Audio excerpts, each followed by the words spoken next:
On today's Tech Quickie, we're going to show you how to determine what kind of fans are compatible with your case or cooler and how to install them. Figuring out which fan is compatible with your case, if you have an aftermarket case, is a snap. Check the manufacturer website, look on the side of the box, or check the manual. It'll tell you which mounting points correspond to which fan sizes.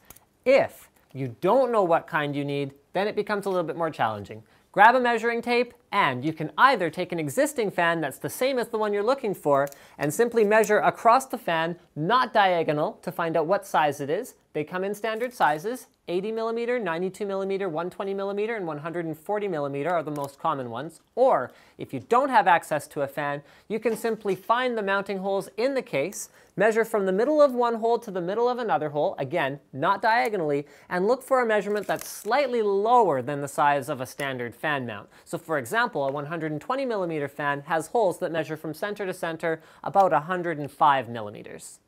In general, you want the air to flow from the bottom front of your case to the top back. This ensures adequate cooling for all the components inside. But, and don't be embarrassed if you've wondered about this, not everyone knows how to tell which side of the fan the air comes out of and which side is an intake. So on most fans, it's actually labeled if you look closely. There's one arrow that indicates the direction that the blades are spinning, and another one that indicates which way the air is coming out. But don't worry about it too much if your fan isn't labeled, because all you have to do is find the pieces of plastic that are holding the middle hub, that is where the motor is situated, and in general, the fan will actually be blowing air out away from that side. So if you wanted to use it as an exhaust fan, you just have the sticker pointed towards the outside of the case, and it would be blowing in that direction. Installing a fan is simple. In most cases, you're actually just going to use 4 fan-specific screws. They're specially threaded, so they actually cut into the plastic of the fan. You just screw those in, and they're attached to the case. However, there's a slight disadvantage to using screws, or what's called a hard mount, and that is that vibrations from the fans, particularly lower quality fans, can be transferred to your case. If you don't want those vibrations, you can use rubber isolator mounts. Many high-quality fans come with them already, but you can also purchase them separately. That way, the spinning motor of the fan actually is in no way in direct contact with the metal of the case, reducing the risk of vibrations.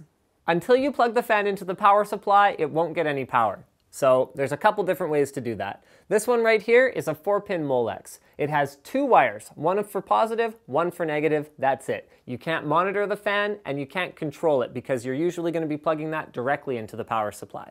Next, we have a 3-pin fan connector. This can be plugged into the power supply using an adapter, which will be included with most high-quality fans, or you can plug it into your motherboard, where you can use that 3rd wire to sense the RPM and give you a warning if something goes wrong, and you can actually adjust the fan speed using voltage control, which is a less sophisticated way. Next, we have a 4-pin PWM fan connector. This one adds an additional pin that is dedicated to just controlling fan speed. Most newer motherboards will use these babies. Thanks for checking out this episode of Fast as Possible. Make sure you subscribe to Tech Quickie and also like the video. It helps us out a lot. Share this video with anyone who you think would benefit from it, including embedding it on your website. Consider this my go-ahead to, well, go ahead.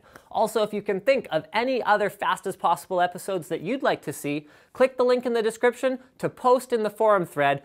We will monitor that and we will make sure that we check it out. Again, thanks for watching and see you next time.